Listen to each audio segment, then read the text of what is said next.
All right, everyone, it is the moment we've all been waiting for. We're going to talk about the Revolutionary War beginning. So let's talk first of all again about the Continental Congress. Remember, they met up to discuss the crisis going on in the colonies right now, basically what the next steps were. And so the first one was set up in response to the coercive acts or the intolerable acts. We talked about that with closing Boston Harbor, initiating martial law, and putting more troops in the colonies. So they also set up militias. We talked about that. Remember, those are. So let's talk about the shot heard round the world.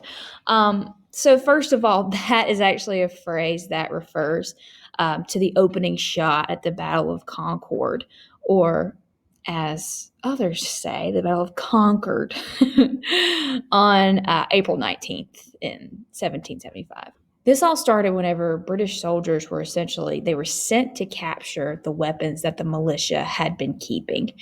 They had received information that they had been keeping them in a certain place, and so they decided to send soldiers that way. So you have, you've heard the story time and time again, Paul Revere and other writers, which we'll talk about, they sounded the alarm. And so it's interesting that Paul Revere never really shouted the legendary phrase that people attribute to him always, the British are coming, because they passed this story around that he basically screamed this from town to town during his midnight ride. But in truth, the operation was meant to be conducted in a very discreet manner, because lots of British troops were hiding out in the countryside in Massachusetts. And also, you've got to also think that Americans during this colonial period, there are quite a lot of them really that considered themselves to be British still. So keep that in mind. And so, again, they're coming to warn them that the British are in fact coming, and basically hide the weapons. And so the Americans had actually found out about the attack from a source high in the British command, a leak, if you will. Revere and Dawes, another one of the writers, they went by separate routes in case one of them was captured. So Revere was later on captured by a British patrol, while Dawes unfortunately was thrown from his horse, and he had to go back to Lexington on foot. So early the next morning, the British, they got to Lexington, where about 70 Minutemen, remember this militia, they had gathered on the village green. So the British actually continued on to Concord to search for arms, and they didn't realize that the vast majority had already been relocated because of the information that had been given to them. And that same day, they actually encountered resistance from a group of American soldiers at the town's North Bridge. And so you have where someone fired a shot. It was world changing. And it was very interesting because people were not used to having any sort of colonial empire ever rebel openly against a mother country. So afterward, the British retreat back to Boston, and there were skirmishes along the way with the militia. Basically, it's very easy to spot redcoats whenever you are looking through the woods. So at that point, the Revolutionary War had begun. Okay, so you have another meeting of the Continental Congress, referred to as obviously the Second Continental Congress. Things had taken a sharp turn for the worst. Lexington and Concord had basically changed everything. Again, the Redcoats are storming Boston, and so you have this Second Continental Congress. They meet in Philadelphia. The questions were a lot different this time around. First, how would the colonists meet the military threat of the British? You have a massive, very powerful nation, and their military was the same, very big, very powerful. It was agreed that they would have to put together a Continental Army. Who would lead it? They commissioned George Washington from Virginia to be the supreme commander who chose to serve without pay. Second, how would you get supplies? So the Congress authorized the printing of money. And so eventually they had appointed a committee that would talk with foreign governments. And this was put into place just in case the need would arise to ask for help, which it does. So no longer were they just talking about grievances. They were essentially a governing body. Keep in mind here, and we'll talk about this in a minute, there was hope for peace. But it did not look to be likely. However, there were a lot of people who did want to be peaceful and kind of settle this before it got to be too bad. And this is just a picture of a George Washington during this time. I don't know why I said George Washington, the George Washington.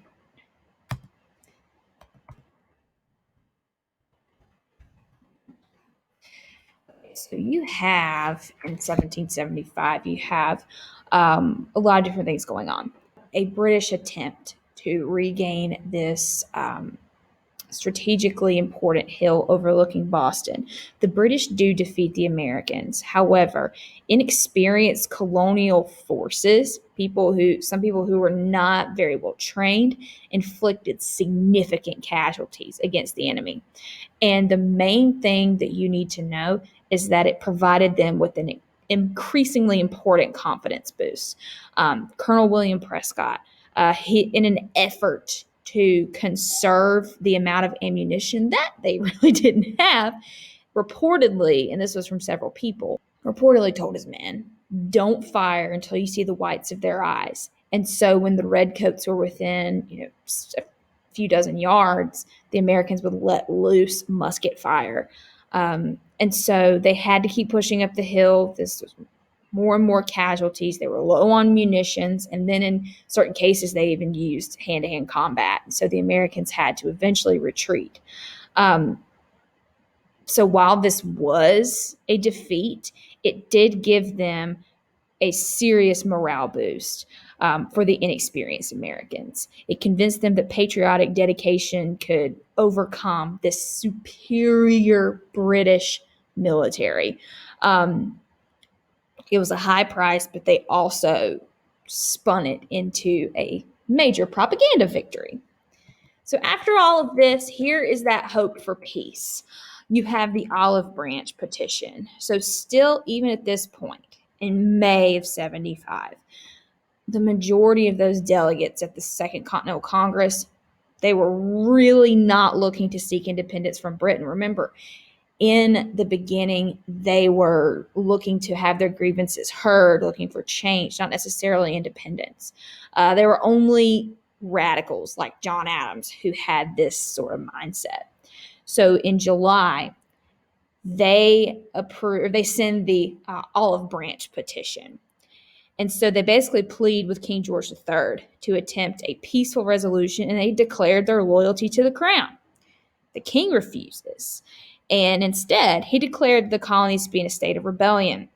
And it only escalated whenever George ordered the hiring of Hessian mercenaries. This is hard to say. Hessian mercenaries to bring under to attack the colonists and put under the British control.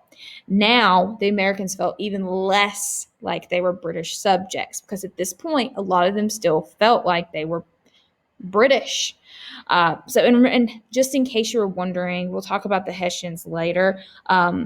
It was just a common term for people from different German provinces that fall on the British side. And so this is actually a painting. It's the depiction of the death of General Warren at Bunker Hill, one of the most costly one of the most costly defeats in the war. Okay, and we cannot talk about the Revolutionary War without talking about common sense.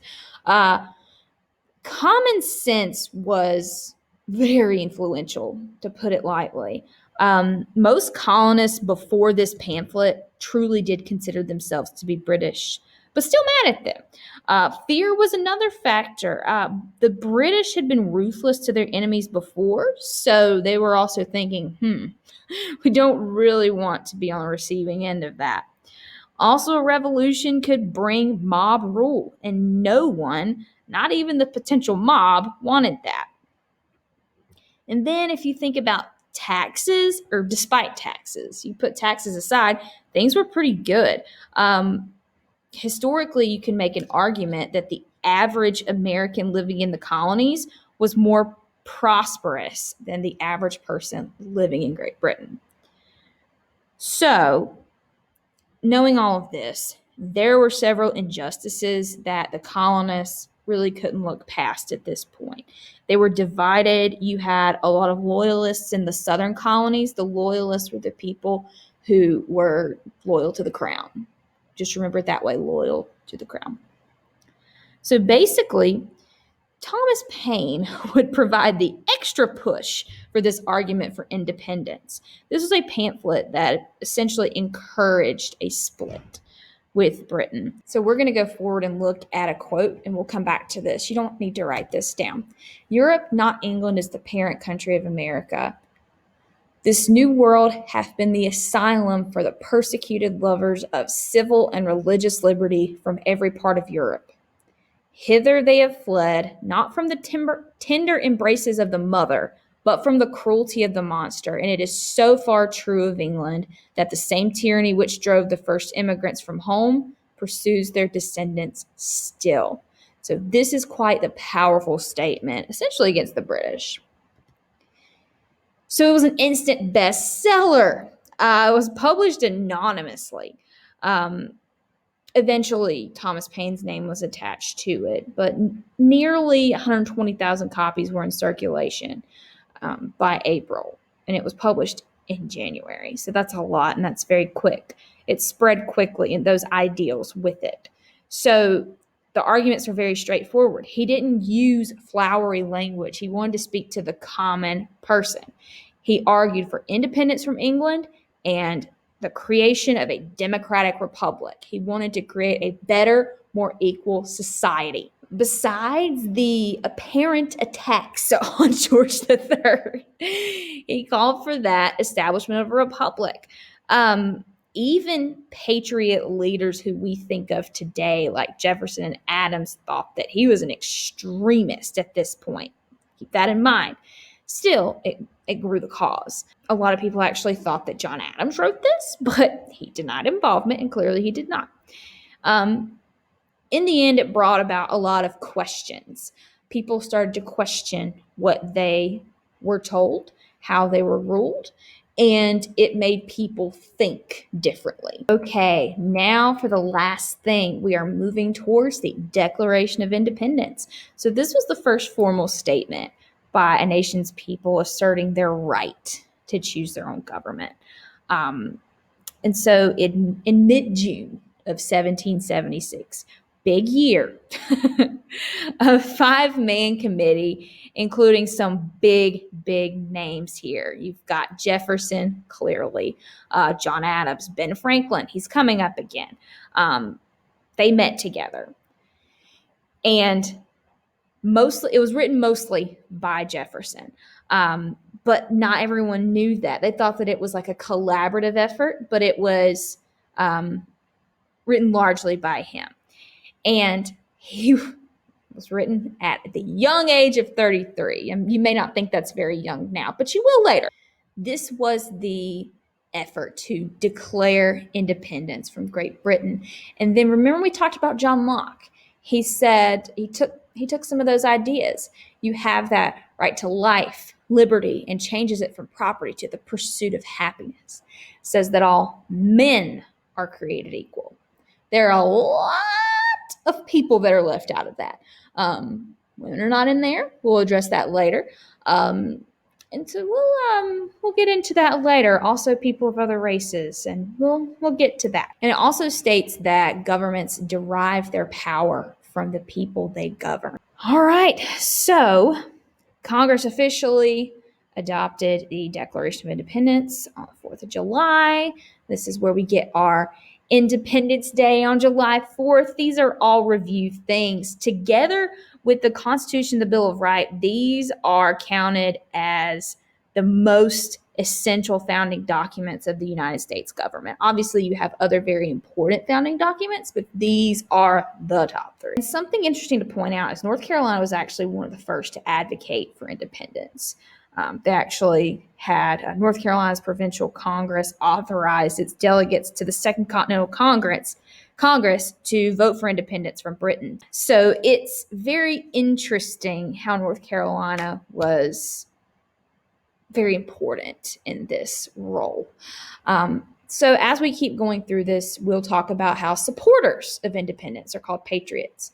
And as I've said before, people who want to who support the crown and want to stay a part of Great Britain were called loyalists. And know that the colonists are very split on this. It was something that divided them deeply. You saw a lot of loyalists were concentrated in the southern colonies, and that will change. More people are going to move towards supporting independence as time goes on.